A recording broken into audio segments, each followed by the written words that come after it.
আফগানিস্তানের এই যে পামির কোলা সংগ্রহশালা এবং এটা যে বাংলাদেশে এভাবে পাওয়া যাচ্ছে, এটা নিয়ে যে পরিমাণ আলোচনা হচ্ছে, বিশেষ করে যে প্রশ্নগুলো উঠছে যে এটার এত দাম কেন, প্রশ্ন উঠছে যে এটার দাম যদি এতটা যৌক্তিক হয়ও তাহলে সেটার খাওয়ার প্রয়োজনটা কেন, প্রশ্ন উঠেছে সামাজিক মাধ্যমে এই পামির কোলা বা সাফা কোলা এগুলোকে যে এক প্রকার বেহেশতি শরাব বলে উপহাস করা হচ্ছে, এটা নাকি জান্নাতে যাওয়ার টিকিট, এরকম যে উপহাস করা হচ্ছে, এই উপহাসটা কতটুকু যৌক্তিক বা এটার স্বাস্থ্যগত উপকারিতা আসলে কি, এইরকম অনেক প্রশ্নই আসলে উঠছে।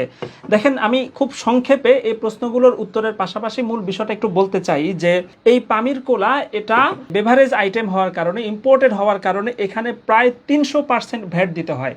তো একটা জিনিস সেটার মধ্যে যদি 300% ভ্যাট যোগ হয় তাহলে সেটার ক্রয় মূল্যের সাথে কত টাকা যোগ হয়, এটা একটা বিষয়। দ্বিতীয় বিষয় হচ্ছে যে এই পামির কোলা এটা তো সরাসরি আফগানিস্তান থেকে সমুদ্র পথে বাণিজ্যিক যে স্বাভাবিক লাইন সেভাবে তো এটা আসে নাই। পামির কোলা আফগানিস্তান থেকে গিয়েছে পাকিস্তান, পাকিস্তান থেকে সেটা গিয়েছে দুবাই, দুবাই থেকে এসেছে বাংলাদেশ, অর্থাৎ আফগানিস্তান, পাকিস্তান, দুবাই, বাংলাদেশ এতগুলো দেশ ঘুরে এবং প্রত্যেকটা দেশেই আবার কয়েকবার হাত বদল হয়েছে। আফগানিস্তানেও কয়েকবার হাত বদল হয়েছে, সর্বশেষ বাংলাদেশে আসার পর কথার কথা এটা যে আমরা এখন এখানে নিয়ে বসে আছি, এটা কিন্তু বাংলাদেশে ঢোকার পরেও অনেকগুলো হাত বদল হয়ে তারপর এই পামির কোলা বা এই সাফা কোলা কিন্তু এখানে এসেছে। তো যেই জিনিসটা এতটা দেশ পাড়ি দিচ্ছে, 4টা দেশের সাথে সম্পর্ক, আফগানিস্তান, পাকিস্তান, দুবাই এবং বাংলাদেশ, এরপর এখানে বহুবার হাত বদল হচ্ছে, স্বাভাবিক বিষয়। একটা জিনিস যতবার হাত বদল হবে ততবার এটার মধ্যে দাম বাড়বে এবং এখানে সরকারের 300% ভ্যাট রয়েছে এবং এই পামির কোলা আফগানিস্তান থেকে এই ব্যবসায়িক এই লাইন এটা কিন্তু একেবারে নতুন। তো সমস্ত দিক যদি হিসাব করেন তাহলে 240 টাকা দাম, এটা একেবারেই কম। আমরা এটার দামকে বেশি বলছি কি জন্য, যে 240 টাকা, বাজারে পেপসি, কোকা কোলা পাওয়া যায় 300 মিলি বা 250 মিলির, যেগুলো সেগুলো 30-40 টাকায় পাওয়া যায়। তো সেই তুলনায় আমরা এটাকে বেশি বলছি, কিন্তু এখানে যে পার্থক্য সেটা কিন্তু আপনি ধরতে পারেন নাই। পেপসি, কোকা কোলা যেগুলো 30-40 টাকায় পাওয়া যায় সেটা হচ্ছে বাংলাদেশে উৎপাদিত, এবং বাংলাদেশে উৎপাদিত পেপসি, কোকা কোলার সাথে ইন্টারন্যাশনাল পর্যায়ে যেগুলো উৎপাদিত হয় সেগুলোর স্বাদের মধ্যে কিন্তু আকাশ পাতাল তফাৎ রয়েছে, যারা খেয়েছেন তারা বুঝতে পারবেন।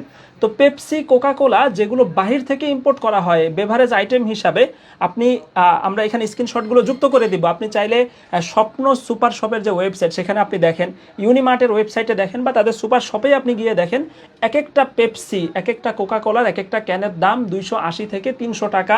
সেখানে আফগানিস্তান থেকে এত দুর্গম ব্যবসায়িক প্রতিবন্ধকতা পার হয়ে বহুবার হাত বদল হয়ে বাংলাদেশে আসার পর এটার দাম যে 2040 টাকা না হয়ে 240 টাকা হয়েছে, আমার কাছে এই কারণেই এটার দাম তুলনামূলক একেবারেই কম মনে হয়েছে। দ্বিতীয় যে প্রশ্ন, যে এটার দাম যদি এত যৌক্তিক হয় তারপরেও আমরা আসলে এটা কেন খাবো, এটা অনেকেই প্রশ্ন করেছেন। দেখেন, সুপার শপগুলোতে যেই 300 টাকা 350 টাকার বেভারেজগুলো পাওয়া যায়, একই কোম্পানির বেভারেজ কিন্তু পাড়ার মহল্লার দোকানের ফ্রিজে কিন্তু সেগুলো 30-40 টাকাও পাওয়া যায়। এরপরেও যেহেতু সেগুলো আমদানি হচ্ছে এবং সেগুলো বিক্রি হচ্ছে, তার মানে হচ্ছে বহু মানুষের এরকম সামর্থ্য আছে যারা এই স্বাভাবিক বাজারের প্রচলিত জিনিসের চাইতে একটু অ্যাডভান্স লেভেলের কোনো কিছুর স্বাদ নেবেন, এরকম বহু মানুষ আছে, এটার মার্কেটটা তাদের জন্য হতে পারে। বাংলাদেশের বহু মানুষ, আফগানিস্তানে যেহেতু তালেবান সরকার নতুন করে ক্ষমতায় এসেছে এবং ব্যাপক সাফল্য দেখাচ্ছে, সেই কারণে আফগানিস্তানের একটা পণ্য, ইসলামী শাসন ব্যবস্থা, আমরা যারা উপহাস করে বলি আর কি যে এটা বেহেশতি শরাব, বেহেশতি পানি, ওইটা খেলে জান্নাতে চলে যাবে, এই সমস্ত কথা বলার আগে এই দেশের মানুষের ধর্মীয় আবেগের বিষয়টা একটু আপনার ভাবা উচিত। এই দেশের মানুষের মধ্যে ধর্মীয় আবেগ আছে বিধায় এখনো বাংলাদেশ আছে, তাজিকিস্তান বা উজবেকিস্তানের মতো নাস্তিক হয়ে যায় নাই। সুতরাং বাংলাদেশের মানুষের মধ্যে ধর্মীয় আবেগ থাকার কারণে, ইসলামী খেলাফত এবং রাষ্ট্র ব্যবস্থার প্রতি মানুষের ভালোবাসার কারণেই মূলত তালেবান আফগানিস্তানের প্রতি মানুষের এত টান। আর সেই টানের কারণেই সেখানে উৎপাদিত একটা পণ্য পামির কোলা, সাফা কোলা, এদের জুস আইটেমও রয়েছে যেটা ভিডিওতে আপনারা দেখতে পাচ্ছেন। তো এখন মানুষের মধ্যে যেহেতু তাদের প্রতি আবেগ আছে, ভালোবাসা আছে, কেউ তো বলে নাই যে এটা তালেবান নিজেরা তৈরি করেছে বা এটা খেলে জান্নাতে চলে যাবে, এমন কথা যারা আমদানি করেছেন তারাও বলেন নাই, যারা কিনেছেন তারাও বলেন নাই, যারা খেয়েছেন তারাও বলেন নাই। কারা বলছে? যাদের কাছে এটা পছন্দ হচ্ছে না। এখানে একটা বিষয় আপনাকে সবসময় মাথায় রাখতে হবে যে বাংলাদেশের নাস্তিক সমাজ যেই দিকে অবস্থান নিবে আমাদেরকে বুঝতে হবে তার বিপরীত দিকটা আসলে সঠিক। আমি এখানে স্ক্রিনশটগুলো যুক্ত করে দিচ্ছি, আপনি দেখতে পারেন। নাস্তিক মহলে এই পামির কোলা, সাফা কোলা এগুলো 200-250 টাকায় বিক্রি হওয়ার কারণে, এরপরেও এটার চাহিদার কারণে, তো এই ধরনের তালেবান আফগানিস্তান তাদের একটা পণ্য আসছে, চাহিদা শীর্ষে রয়েছে, ভালো দামে বিক্রি হচ্ছে, ব্যাপক চাহিদা রয়েছে, বাজার তৈরি হচ্ছে, এই কারণে বিশেষ ওই মহল, বামপন্থী মহলটা, তারা অনেকটা ঈর্ষান্বিত বা তারা হিংসার পর্যায়ে আছে। তো তারা যেহেতু এটার বিপক্ষে অবস্থান নিয়েছে, সুতরাং আমাদের অবস্থানটা কোথায় হওয়া উচিত সেটা তো অনেকটা পরিষ্কার। এবং বিশেষ করে আমাদের দেশের মানুষের মধ্যে যেহেতু নতুন করে একটা কৌতূহল তৈরি হয়েছে আফগানিস্তান নিয়ে এবং সেখানকার তালেবানদের শাসন ব্যবস্থা নিয়ে, এ কারণে এটাকে একবার একটু চেখে দেখবে, এটা কিন্তু সবারই ইচ্ছা থাকে যে যে জিনিসটার এত নাম ডাক শুনলাম সেটা দেখতে কেমন, খেতে কেমন। তবে যেহেতু এটা একটা বিলাসী পণ্য বলা যায়, এত দাম, বাজারে প্রচলিত মোজো যেগুলো আছে সেগুলোর তুলনায় যেহেতু অনেক দাম, তো পরবর্তীতে যেটা হতে পারে যে সবাই একবার করে এগুলো চেখে দেখার পরে যাদের আর্থিক সামর্থ্য আছে শুধু তারাই কিনবে।